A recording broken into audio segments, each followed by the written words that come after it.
Another great fighter has left us. This time it's Pryor, the Hawk. Dies at age 60 from heart complications, man. It's a shame, man. Another one. This has not been a good year for boxing fans when it comes to this, man. Of course, we got the greatest Ali, and then Bobby Chacon, and we recently got Mike Tao dying from fighting, and now another legend dies. Another legend, Hall of Famer, one that provided a lot of entertainment.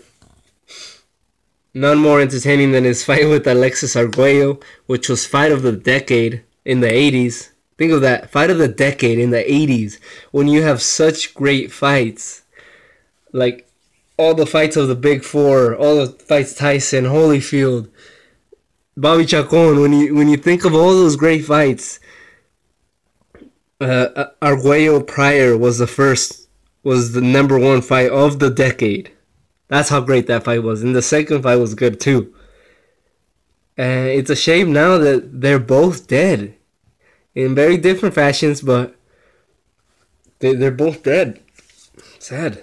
We could watch the fight, and now think about it, like we see the great fights now, Ali Frazier, and they're both deceased. And now we're gonna watch Pryor Arguello, because that fight's gonna be watched forever. But now we're gonna see it differently because both fighters are dead, and yeah, they're not here. Two Hall of Famers. Another Hall of Famer dies. I know Pryor had trouble during his career with drug addiction, and he also had I believe he also had some seeing problems from fighting, of course, but like he lost a lot of his vision. Correct me if I'm wrong.